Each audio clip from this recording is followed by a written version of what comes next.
አሁን ላይ በረከት እጅግ በጣም አዝኖና ተከፍቶ በተለይ ደግሞ የምኞት ጤና ማጣት እጅግ እየተባባሰና አሁን ላይ ወደ ከፋ ህይወት እየወሰዳት ስለሆነ በጣም ተጨንቋል።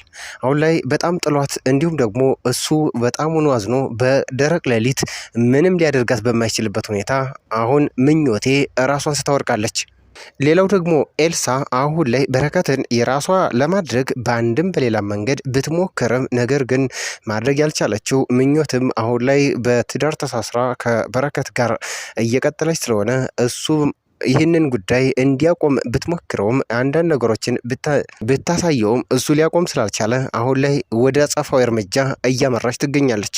ሌላው ጉዳይ ደግሞ አሁን ላይ ዙፋኔ እጅግ በጣም ተጨንቃ ወንድሟ ወደ ነበረበት ወደ በፊቱ ህይወቱ ይመለሳልና በጣም ጭንቅ ውስጥ ይገባል ብላ እጅግ በጣም አሳሳቢ ሁኔታ ላይ ትገኛለች። ሌላው እዚህ ላይ የምንመለከተው ጉዳይ ዶክተሩ ነው። ዶክተሩ የኤልሳ አባት አሁን ላይ ምንም እንኳ ኤልሳ እንደምትጎዳና በተለይ በረከትን እንደምትወደው ጠንቅቆ ያወቀ ቢሆንም ነገር ግን ምኞትን ከማገዝ ምኞትን በሕክምና ከመርዳት ወደኋላ እንደማይል አስጠንቅቆ ለበረከት ነግሮታል። ሰላም ጤና ይስጥልን ውድ የተከበራችሁ የቻናላችን ተከታታዮች፣ በዛሬው ቪዲዮአችን ኬሮድ ክፍል 34 አበይት ትዕይንቶችን ወደ እናንተ ወደ ውድ ተመልካቾቻችን ልናደርስ ወደን እንዲሁም በቀጣይ ክፍል 35 ላይ ሊከሰቱ የሚችሉ ቅድመ ሁኔታዎችን ለእናንተ ለተመልካቾቻችን ልንተነትንላችሁ እንዲሁም ደግሞ ልንነግራችሁ ወደድን። ታዲያ እናንተ ውድ ተመልካቾቻችን የሚጠበቀው ይህንን ቻናል ሰብስክራይብ እንዲሁም ደግሞ ቪዲዮ ላይክ በማድረግ እስከ ቪዲዮ ፍጻሜ ድረስ አብራችሁንም ተዘልቁ ዘንድ የአክብሮት ግብዣችን ነው። አብራችሁን ሁኑ። ታዲያ ባለፈው ክፍል እንደተመለከትነው ኤልሳ አሁን ላይ ለምኞት ያላትን ጥላቻና በተለይ ደግሞ በረከትን የራሷ ለማድረግ የማትጠረውና የማታደርገው ድርጊት እንደሌላትም በተለይ ደግሞ የጭካኔ ጥግም እያሳየች እንደሆነ የተመለከትነው ጉዳይ ነው። ታዲያ በዚህ ጉዳይ በተለይ ምኞት እንግዲህ በረከት ጋር በትዳር ከተሳሰረች በኋላ የጤናዋ ጉዳይ እጅግ አሳሳቢና አሁን ላይ በጣሙኑ የከፋ ደረጃ ላይ እንደደረሰ ዶክተሩ ለበረከት ያስረዳው ቢሆንም ነገር ግን እስከ መጨረሻው ድረስ እንደሚያሳክማትና ከእሷ ጎን እንደሚቆም በረከት አስጠንቅቆ ቃል ገብቶላት ነበር።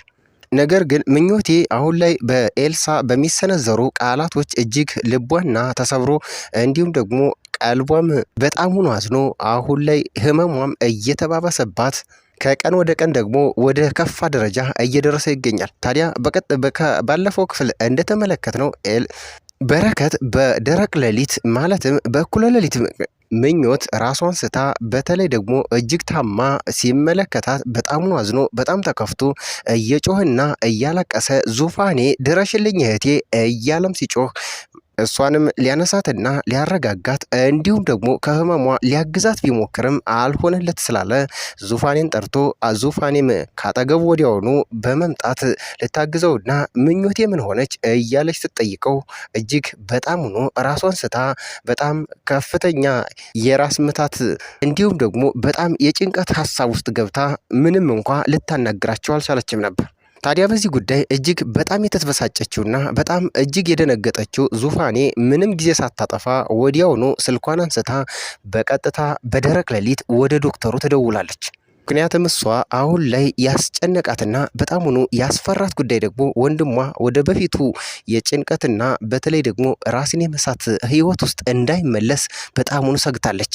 ታዲያ ዙፋኔ በኩለ ሌሊት ለዶክተሩ ስትደውለት እሱም ምንም ያለማቅማማት ሊያግዛቸውና ሊረዳቸውም በሀሳቡም ሊያግዛቸው ቻለ። ምክንያቱም እንዴት ማድረግና እሱ እስከሚመጣ ድረስ ምን ማድረግ እንዳለባቸው አስጠንቅቆ ያስረዳትና ይነግራትም ጀመር። እነሱም ማለትም ዙፋኔና በረከትም በተባሉትና በተሰጣቸው ሀሳብ መሰረት ምኞቴን ከሀሳቧ ከጭንቀቷም ሊያነቋትና እንዲሁም ደግሞ ሊረዷት በጣሙኑ ጥረታቸውን ቀጠሉ። ታዲያ በሰዓቱ ግን ዶክተሩና ኤልሳ በጣም እየተጨቃጨቁና እየተነጋገሩ ነበር። በተለይ ደግሞ ባለፈው ክፍል እንደተመለከትነው ኤልሳ እናቷ ያለምንም ሽማግሌ ያለምንም ጉዳይ አሁን ላይ በያን የእሷን የባልደረባ ልጅ እንደምታገባ አስጠንቅቃ ታገቢያለሽ በማለትም ነግራት እንደነበር የሚታወስ ጉዳይ ነው። እሷ ግን በሀሳቡ እንዳልተስማማችና ያንም ሰውዬ ያልተባለ የማታውቀውን ሰው እንደማታገባም አሻፈረኝ እንዳለቻት የተመለከትነው ጉዳይ ነው። እሱን የምናየው ይሆናል በማለት እናቷም ዝታባት እንደነበር የተመለከትነው ጉዳይ ነው። ታዲያ ኤልሳ በሰዓቱ የዶክተሩንና የዙፋኔን የስልክ ምልልስ ከሰማች በኋላ እኔም አብሬ ሄዳለሁ አልቀርም በማለት ታስቸግረዋለች። እባክሽን እናትሽን አታስከፊ፣ እናትሽንም አትግፊ፣ ስለዚህ በእናትሽ ሀሳብ ተስማሚ ብሎ እንኳ አባቷ ሊመክራትና ሊያስቀራት ቢሞክርም ነገር ግን ኤልሳ ከአንተ ጋር ተከትዬ ሄዳለሁ፣ በረከት ማለት ለእኔም ያሳዝነኛል፣ እባክህን አባዬ ለበረከት ስለ ምኞቴ ሁሉን ነገር አትንገረው፣ በረከት እንዲጎዳና እንዲያመው ወይም ደግሞ እንዲከፋ አልፈልግም፣ ስለዚህ ጥንቃቄ እንድታደርግለት እፈልጋለሁ ስትለው እሱም እኔም እኮ ልጄ የሕክምና ባለሙያ ነኝ፣ ስለዚህ ለታካሚዎችና ለበሽተኛ ወገኖች እጅግ በጣም ያሳስበኛል፣ ምን ማድረግ እንዳለብኝ ጠንቅቄ አውቃለሁ ይላታል። ታዲያ ዶክተሩና ኤልሳ ምንም ጊዜ ሳያጠፉ በደረቅ ሌሊት ማለትም ያው ዙፋን እንደደወለችለት በቀጥታ ወደ እነ በረከት ቤት ያመራሉ። ታዲያ ስለ ጉዳዩ ከተመለከተና ነገሮችን ሁሉ ካየ ከመረመረ በኋላ ዶክተሩ አሁን ላይ ለበረከት አንዳንድ ሀሳቦችን ያጋራውና ይመክረውም ጀምሯል። አሁን በቅጽበት ሕክምና ሊደረግላት ይገባል፣ ለሱ ደግሞ በጣም ከፍተኛ ገንዘብ እንደሚያስፈልግና እሱን ደግሞ ከየትም ብለህ ማምጣት እንዳለብህ በማለትም በረከትን ሲነግረው በረከት የትም ገብቼ የትም ወጥቼ ገንዘቡን አመጣዋለሁ፣ እሷ ብቻ ትታከምልኝ በማለት ለዶክተሩም ቃል ይገባለታል። ታዲያ በረከት በዶክተሩ ሀሳብ ተስማምቶ እጅግ በጣሙን ተጨንቆ በጣሙን አዝኖ እባክን ዶክተር የምችለውን ሁሉ አድርግ፣ እኔ ገንዘቡን የትም ገብቼ የትም ሄጄ አመጣለሁ፣ ምክንያቱም አሁን ላይ ምኞት በአደገኛ ሁኔታ ላይ ትገኛለች፣ ስለዚህ ሕክምና ያስፈልጋታል፣ የምችለውን የምታደርገውን ሁሉ ላግዝህና በገንዘብም ችግር እንደሌለ አስጠንቅቆ ይነግረዋል። ይህ በእንዲህ እንዳለ ማለትም ኤልሳ ከዶክተሩ ጋር በቀጥታ እነ በረከት ቤት መታ ስለነበር በደረቅ ሌሊት ያኔ በረከትና ዶክተሩ ወደ ውጭ ወጥተው ሲነጋገሩ እሷ ግን ወዲያውኑ ከመቀጽበት ይችን እድል ማጥፋትና እንዲሁም ደግሞ ማጣት ስላልፈለገች በቀጥታ ወደ ምኞት የጠጋትልና የመርዝ ሀሳቧን ትረጫለች። ማለትም ይኸውልሽ ምኞት አሁን አንቺ በረከትን የምትወጂውና የምታፈቅሪው ከሆነ ብትሞች ይሻልሻል። እሱንም ከምታስጨንቂው በጣሙኑ እንደዚህ ከምታስከፊውና ወደ ነበረ ህይወቱ ማለትም ወደ ድሮ ህመሙ ከሚመለስ አንቺ ብትሞች ይሻልሻል። ይኸውልሽ አንቺ እዚህ በህመም መቆየትሽ ለሱ ሰላም አይሰጠውም። ደግሞ ልንገርሽ ምናልባትም አንቺ እዚህ ህመም ዛሬ አመመኝ ነገ ተሻለኝ እያልሽ ከምትቆይ እንዲሁም ደግሞ ለሕክምናሽ ያንቺ የሚያስፈልጉሽ መድኃኒቶች የበረከትን ኬስና ገንዘብ በጣሙኑ ነው የሚሞጥጡት። ስለዚህ ይህ ከመሆኑ ይልቅ አንቺ የምትወጂውና የምታከብሪው ከሆነ ይልቅ እብስ ብለሽ እልም ብለሽ ከዚህ ጥፊ። ለወደዱት ሰው ሲባል እኮ ብዙ ነገር ይደረጋል። ስለዚህ የእሱ መከፋትና መታመም የሚያስጨንቅሽና በእጅግ የምትወጂው ከሆነ ከዚህ ቤት እልም ብለሽ ጥፊ ትላታለች። ይኸውልሽ በረከትን ማስደሰት የምችለው ብቸኛዋ ሴት ኤልሳ እንደሆነች አትዘንጊ፣ እሱን ደግሞ ጠንቀሽ ታውቂያለሽ በማለትም ይችን አጋጣሚ በማግኘት ምኞትን ታስፈራራትና ታስደነግጣትም አለች።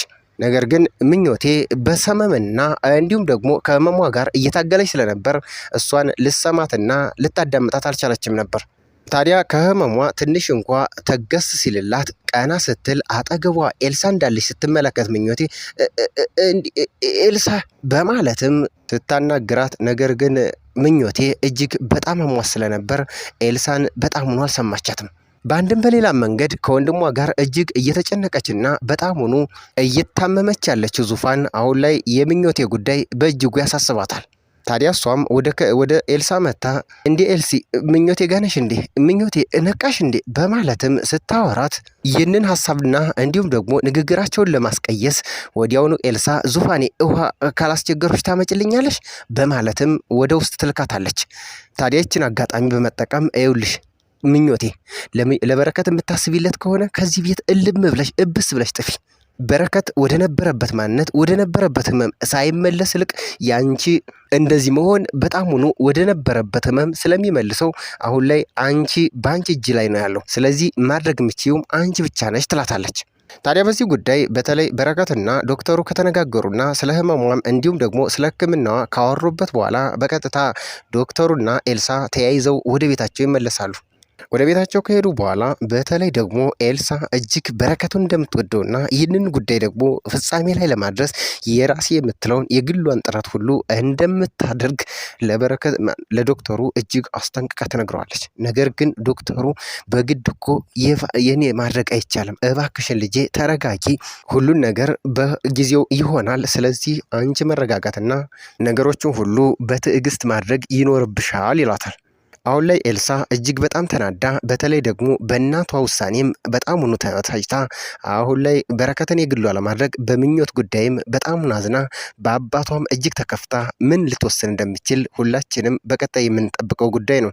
ሌላው ከሱ በተጨማሪ የምኞት የሕክምና ጉዳይ ምን ሊሆን እንደሚችልና ምን ያክል ገንዘብ እንደሚያስፈልገውም እጅግ በጣም አሳሳቢ ስለሆነ በሚቀጥለው ክፍል ምኞቴ ትታከም ወይስ አትታከም፣ እንዲሁም ደግሞ የኤልሳና የምኞት ፍጥጫ ምን ሊሆን እንደሚችል ሁላችንም በጉጉት የምንጠብቀው አሳሳቢ ጉዳይ ነው።